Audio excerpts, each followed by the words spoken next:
May saw a return to form in many regards. It was an incredibly busy month, with Golden Week in Japan, pay-per-views from all of the major companies in North America, and multiple tournaments overlapping with each other. I found myself playing catch-up for most of the month with so much going on, and despite watching hundreds of matches on a monthly basis, life can happen and take time away from hobbies as it did for me in this case. The result is probably my least comprehensive month yet, but that didn't stop me from watching as much as I could for this monthly series where I document my favorite matches over the course of a calendar year. If this is your first time finding my videos, here are some terms and conditions as to how I go about doing this. First, it's obvious I will not have seen every single match take place. Time and money are finite things, and I have some major blind spots compared to other channels, blogs, or podcasts. The great part is, if there's something I haven't seen that you have, I'd love to hear recommendations so I can add them to a separate watch list. Second, favorite and best are different things, and my favorite matches may differ from, say, something critically acclaimed by Wrestling Observer newsletter. This isn't a top 10s or hidden gems type video either, it's just simply based on my own personal enjoyment. And last but not least, spoiler warning for match finishes. By the numbers, I watched 292 matches spanning 15 promotions. Here are some of my favorites from May of 2023.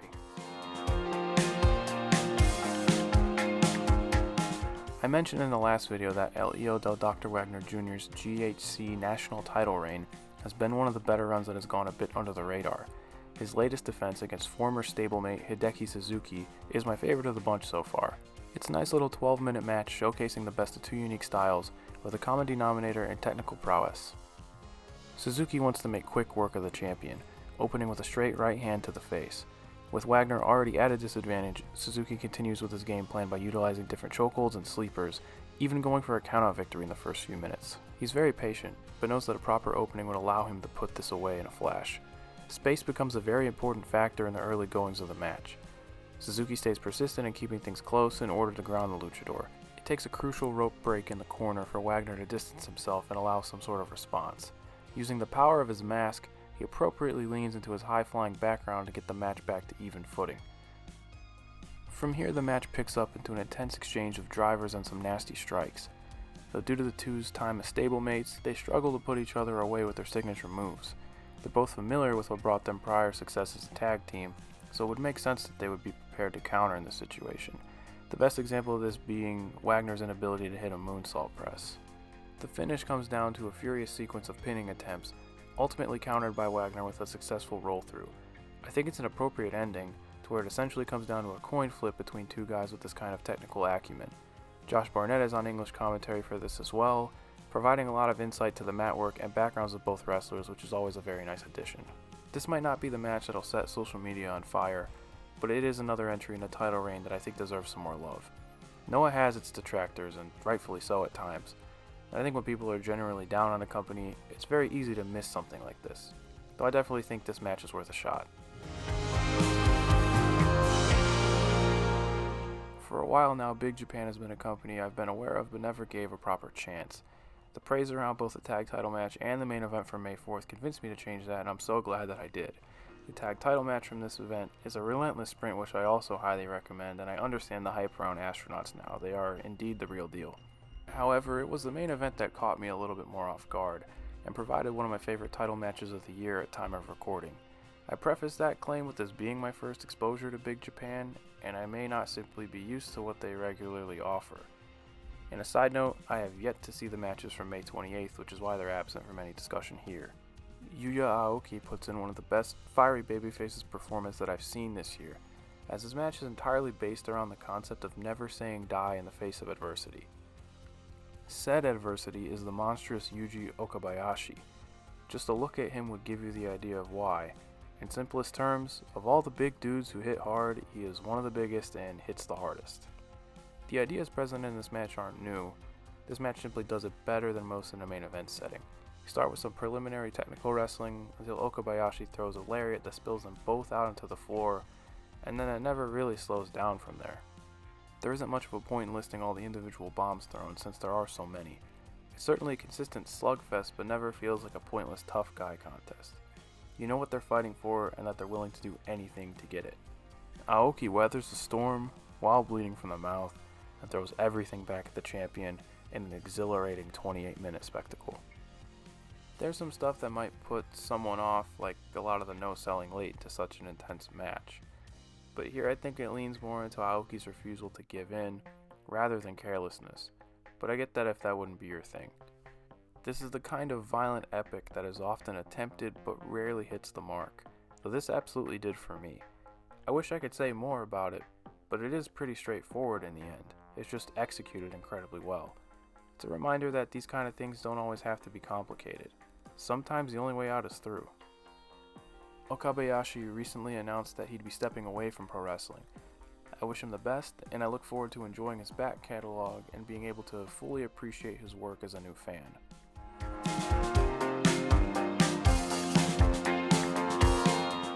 WWE's B shows are generally a mixed bag. Sometimes they're able to keep things simple and put together a decent card, and this was the case with Backlash. Everything was also complemented by a red-hot crowd in San Juan. The opener saw IYO Sky challenge Bianca Belair for her Raw Women's Championship. The result was a foregone conclusion here, especially with WWE stalling on their weekly television before the draft roster reset. Given who's involved though, I figured there would be a pretty high floor, and we ended up getting one of my favorite WWE matches of the year at this stage.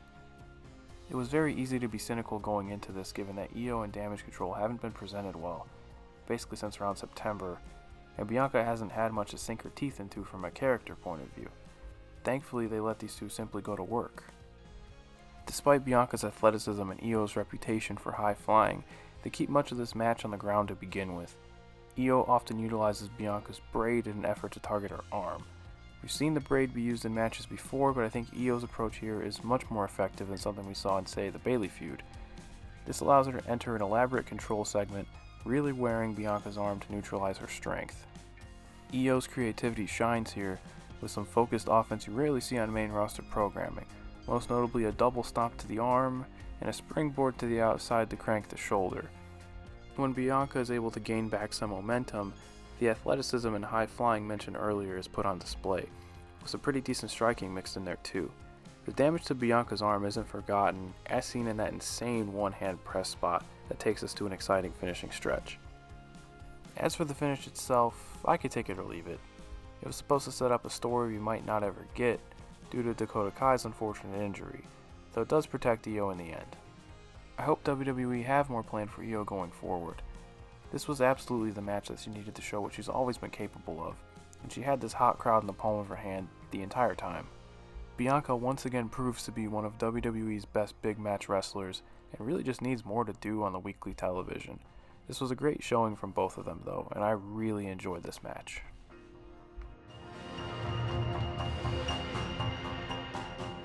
May brings around the annual Best of the Super Junior tournament from New Japan. With their most exciting lineup in years, I'd figured something from this would make the video, though it wasn't one of the consensus favorites. Instead, it was an important story beat on the first night that truly stood out to me. When done right, these individual stories told over the span of the entire tournament can be more interesting than the outright result. KUSHIDA enters the tournament for the first time in 5 years. His return to New Japan has been mired with health complications, and despite being under contract for almost a year at this point, has not had a singles match take place in Japan until this tournament opener. He's only competed in preliminary tag matches, junior tag league, and even has claimed junior heavyweight tag gold. His opponent DOUKI is a peculiar case. He spent a great deal of his time in New Japan as a heel, though audiences have formed a soft spot for him due to his incredible work ethic. A perennial underdog looking to take the next step in the tournament has to go through a returning fan favorite on the opening night. This was an important moment for KUSHIDA. He's won the tournament twice before and he could pick up a big statement win here. It's a straightforward approach for the time splitter, wear down the arm and win with his reliable hoverboard lock, though he'd learned the hard way that this is not the same company that he'd left. He's dominant for the majority of the match, using a plethora of different holds, though the more pain DOUKI withstands, the louder the vocal support for him grows. This begins to visibly annoy KUSHIDA. He becomes more and more aggressive, with a bit of malice behind his strikes and more elaborate submission holds. Instead of a statement win, it's clear now that he's trying to make an example out of his opponent. It all comes to a head when DOUKI forces an important rope break, where KUSHIDA finally boils over, taking pot shots and keeping the hold applied. The crowd now has not only been cheering for DOUKI to win, but now they are going against Kushida and they want to see him lose. To my recollection, this is pretty new territory for him. He's always had heated rivalries in the past, but has stayed on the virtuous side of things. Now we see him going out of his way to big league his opponent. It would ultimately blow up in his face, as DOUKI would escape with the win after a flash pin to the delight of the Korakuen faithful. It's a simple and effective story from an unlikely pairing, and a match that would set up a downward spiral for the time splitter, losing the majority of his tournament matches, some of them in embarrassing fashion, such as a count-out loss to longtime rival Hiromu Takahashi. It's great to have Kushida back in this capacity, and I look forward to seeing if this leads to a character shift for a second stint in the company, as this returning hero on the outs of the current junior heavyweight scene. There were a lot of quality matches throughout the entire tournament. In interest of time, here are a few of my favorites.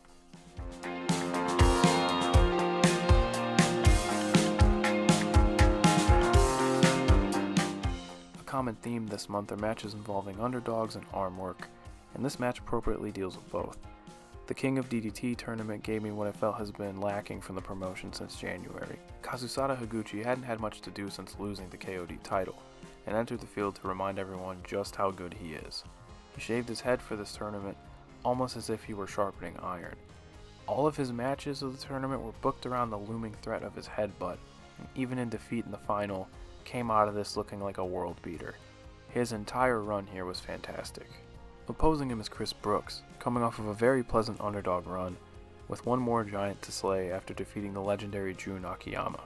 Higuchi sustained a great deal of damage to his arm in his semi-final match against Yuki Ueno. Brookes wastes no time going for it, though Higuchi can naturally fight his way out of a pinch. Higuchi never fails to remind you that he is struggling with the arm, even in his most dominant segments.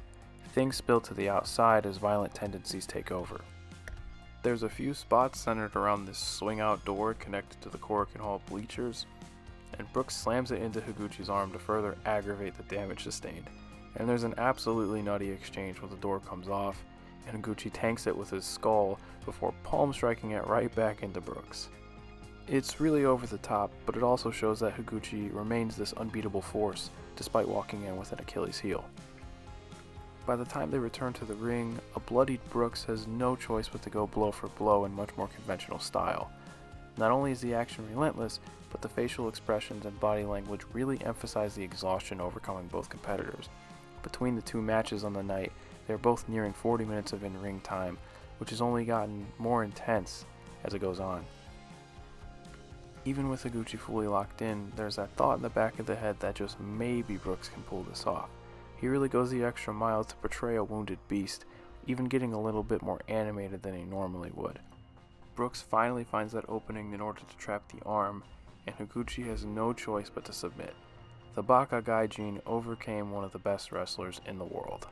This match is a war reinforced by great tournament booking and very strong individual performances from everyone involved. It stands on its own as one of the very best this year has to offer, but watching the tournament matches that led into this one will make for a much more complete experience. And as always, before I go, I'll fire off some honorable mentions. For variety's sake, I'll keep it to one per promotion. Go Shiozaki's return match from Noah on May 4th, a really fun 6-man tag that reunites Shiozaki and Nakajima to set up one of Noah's main storylines for the rest of the year. FWC versus the New Eras from Stardom on May 4th. I think I like this more than either white belt match this month.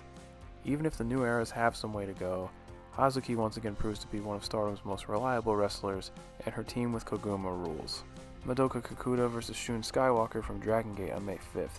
This is a follow-up from the match I talked about last month. While it is a bit uneven, the ending was pretty satisfying in the sense of Kakuta's story. Rika Tatsumi vs Suzume from TJPW May 5th. One of the more focused Tokyo Joshi Pro matches this year, and I think it's worth a shout. Mizuki Watase vs Keisuke Ishii from Gon Pro May 5th. A bit of a sleeper hit from my Golden Week binge, these two beat the hell out of each other. Mark Briscoe vs Shane Taylor from Ring of Honor May 11th. Some great meat and potatoes wrestling as you'd expect from these two, and the highlight of Ring of Honor in May. Sari vs Chihiro Hashimoto from May 16th. Big Hash is tasked with reminding Sari just who she is, and by the end of this I think she gets there. Looking forward to what the future brings for her in her post-WWE run. Chris Jericho vs Roderick Strong from May 17th. There were a lot of wild brawls this month, but I think this one did the best job of balancing chaotic violence and over-the-top antics. It is ridiculous, and it absolutely rocks. I think I enjoyed this more than anything from Double or Nothing. Mercedes Moné vs Stephanie Vaquer from New Japan, May 21st. Moné has yet to miss this year despite the unfortunate injury later in the night. This was my first exposure to Vaquer, and I was incredibly impressed with her. And last but not least, Naruki Doi vs Atsuki Aoyagi from All Japan, May 29th. I'm a big fan of Doi's heel shtick in this to set up Aoyagi's comeback. It's simple and incredibly effective. And that's it for me. If you've gotten this far in the video, thank you so much for your time and for hearing what I have to say. Please do all of the obligatory YouTube stuff by liking, commenting, and subscribing, and find me on Twitter at OuterStevan. I started doing a match recommendations thread with ratings on there because I simply cannot help myself. Let me know what your favorite match from May was in the comments below, and I will talk to you again next month.